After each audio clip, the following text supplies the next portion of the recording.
Hey everybody, welcome to the TLDR of the Tavern Talk podcast episode that is hosted by DM and Ghazi that they did with Jonathan and Mark. Now, it just ended about an hour ago. I wanted to make sure they had time to, end it, have it, simmer for a while on their stream, and then also upload the VOD.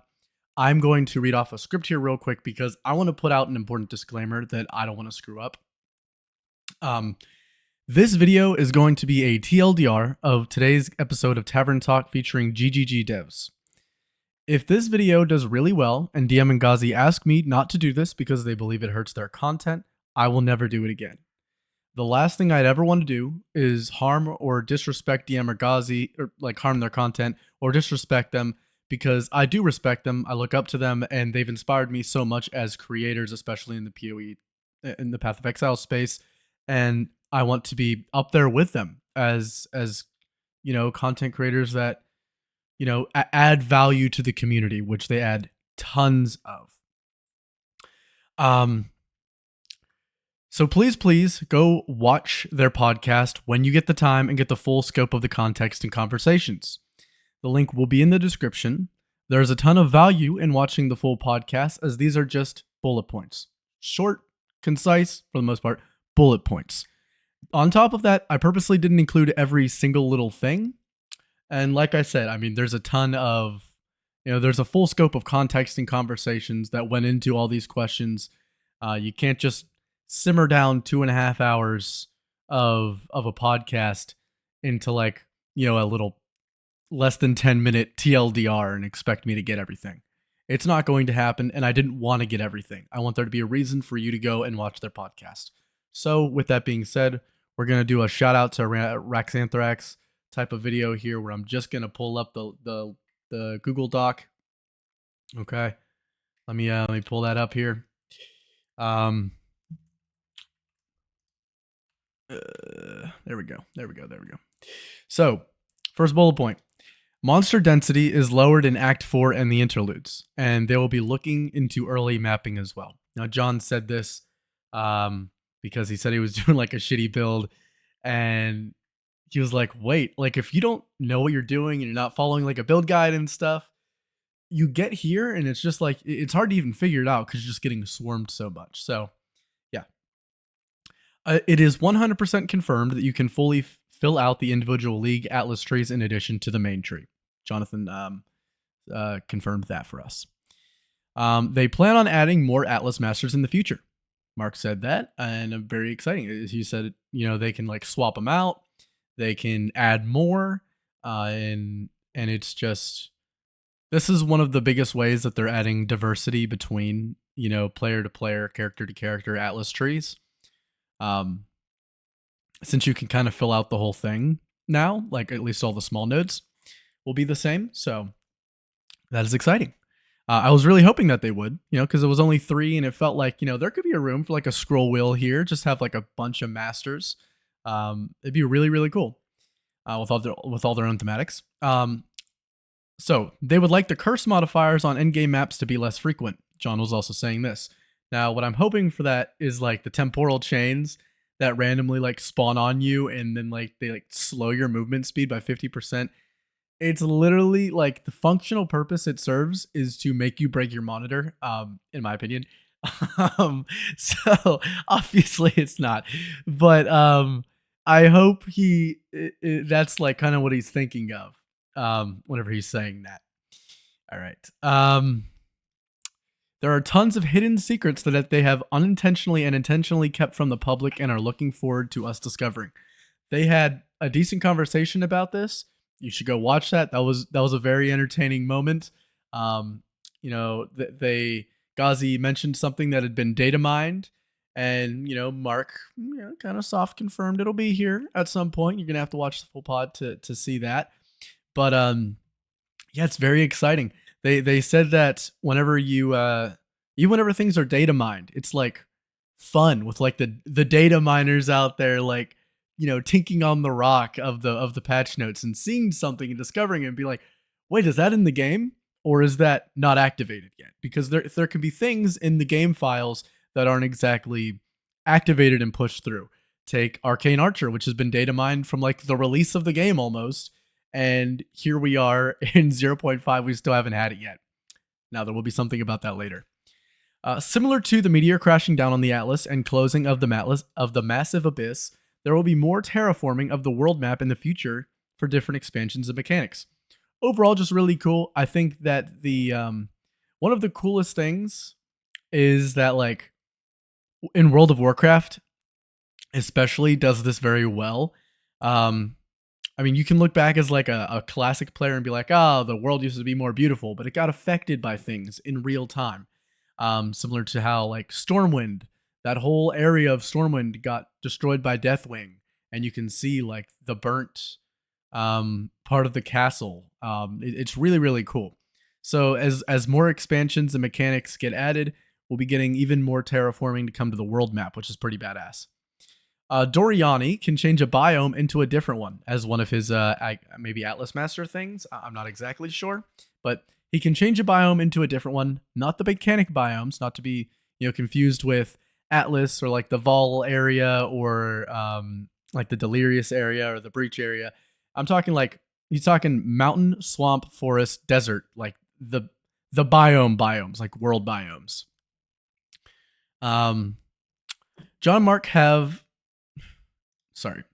I just wanted to write this down. John and Mark have intentionally designed the different league mechanics to focus on farming and crafting different specific things, such as like jewelry from Breach and the Womb Tree thing. I can't remember what it's called. I couldn't remember what it was called whenever I was writing this either. Anoints and jewels from Delirium, uniques and omens being farmed from Ritual, runes and runic ward coming from the Runes of Alder League, which is basically Expedition now, in the end game. And in the future, whenever it goes core, it won't be in every map anymore. I think it'll be like specifically an Expedition. And they intend for players to decide what is most important to them personally and choose to farm that.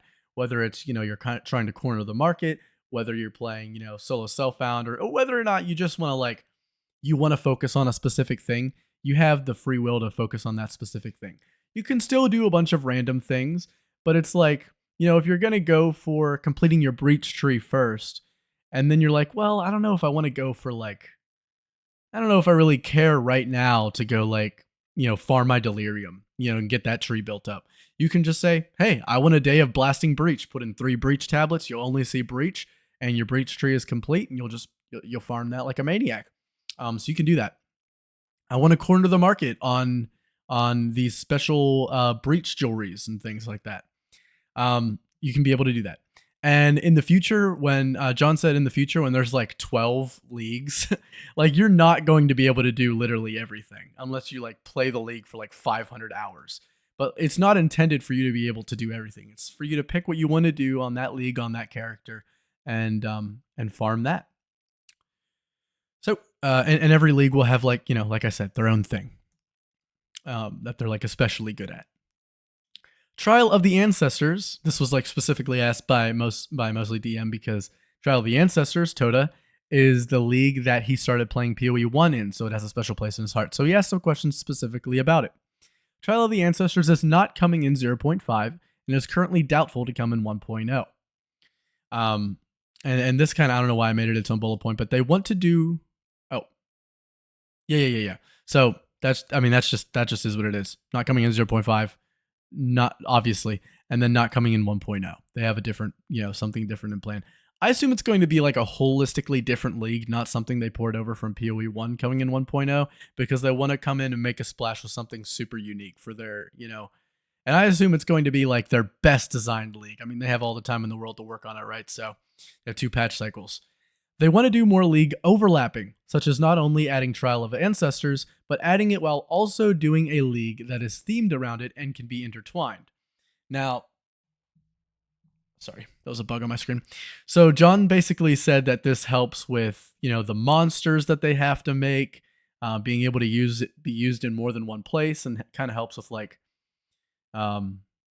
tone down the amount of work that they have to do. And they can generally theme a whole league around a big piece, a big content edition. So basically soft confirming, but also not confirming. Very, very soft hinting kind of that Trial of the Ancestors will probably come in the form of its own league that is themed around it. So the whole league will be, Trial of the Ancestors themed, and then what will remain after it goes core is, the different things, if there's any special crafting that comes with it, but also the Trial of the Ancestors itself for that final trial, for that final ascendancy. So, expedition shops are removed from the game along with the Recombinator. So, we all know that the Recombinator was removed. It said it in the patch notes, but we got the confirmation straight up. John just said, yeah, expedition shops are removed as well. So, they're gone.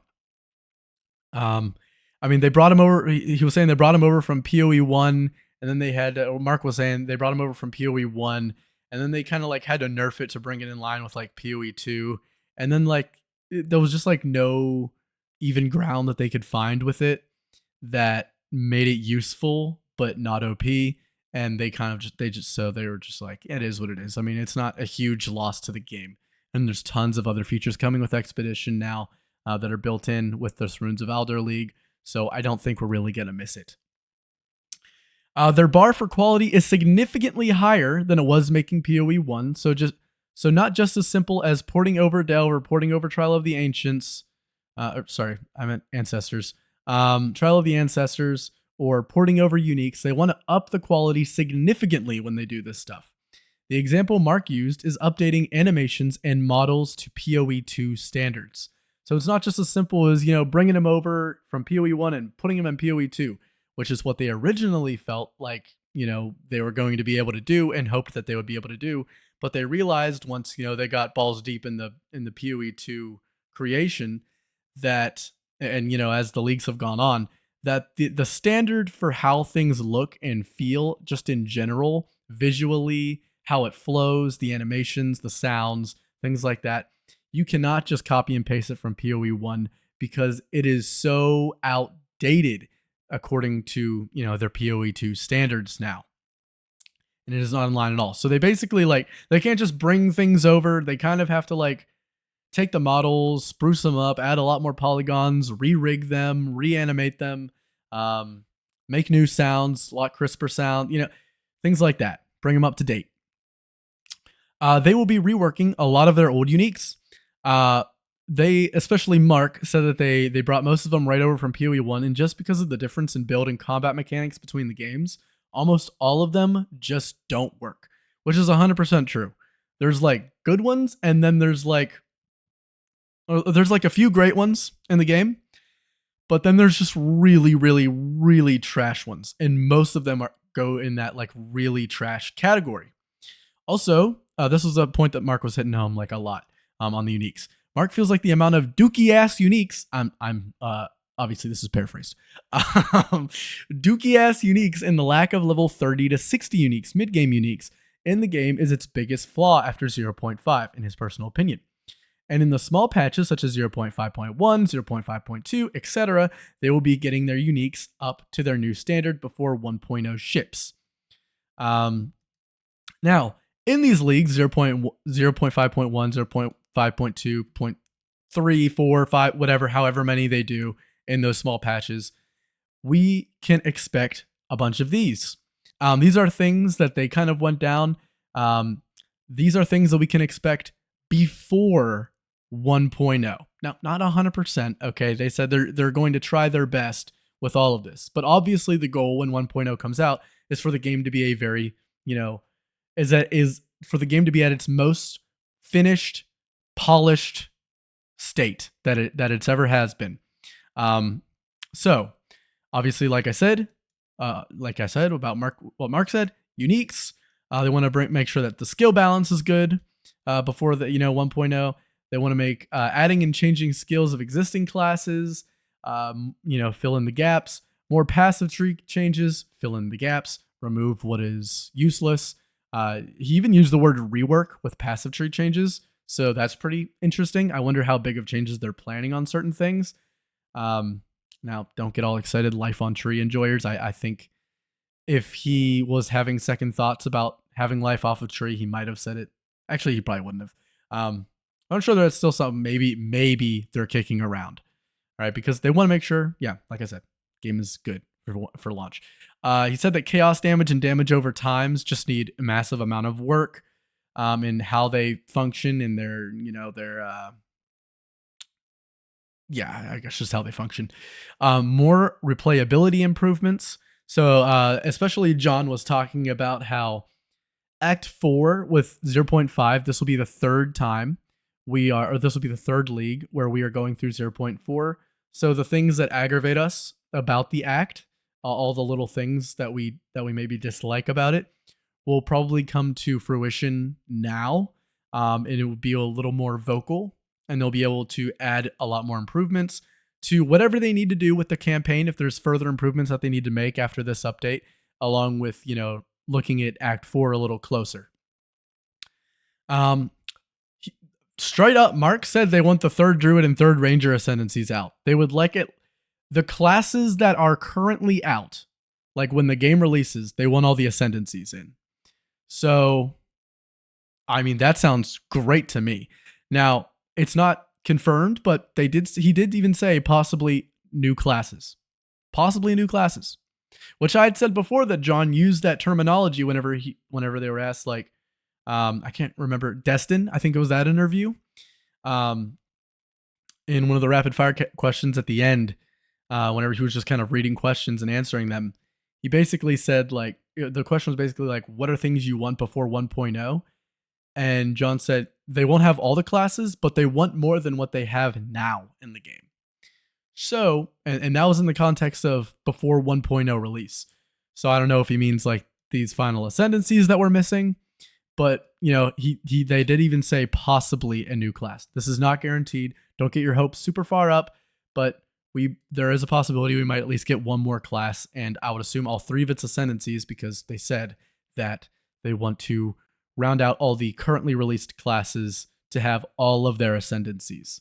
So not 1.0 won't release with every class, but the classes it does release with will have all of its ascendancies out and polished. They also said possible mini leagues, so I would assume something like maybe if they want div cards in the game before 1.0 release, if they want like super small stuff. Like, it's hard to think of other really small mechanics from PoE 1.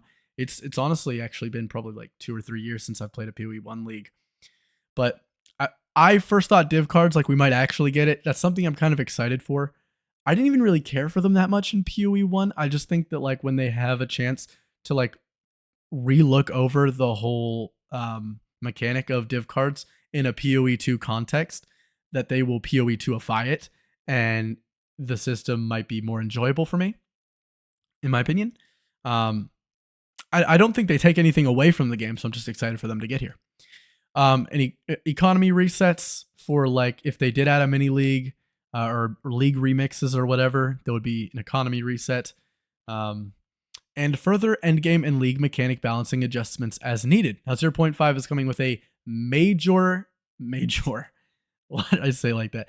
A major endgame rework, along with reworks to all of its current league mechanics, right? So any further tweaks that they need before 1.0, they are going to do in these small patches. So with all of that being said, I don't know how I made this almost 20 minutes. I think it was a lot of yapping right here on this end part. But yeah, I appreciate y'all for watching. Like I said, please go get the full context and listen to the very, very entertaining, by the way, conversation that they had on the actual podcast. I will be linking the full podcast in the description, along with Darth Microtransactions channel and along with Ghazi TV's channel. So, with that being said, subscribe to them, like their pod, and comment down below what you are most excited about that I went over today in of the TLDR. So, yeah. Later, guys.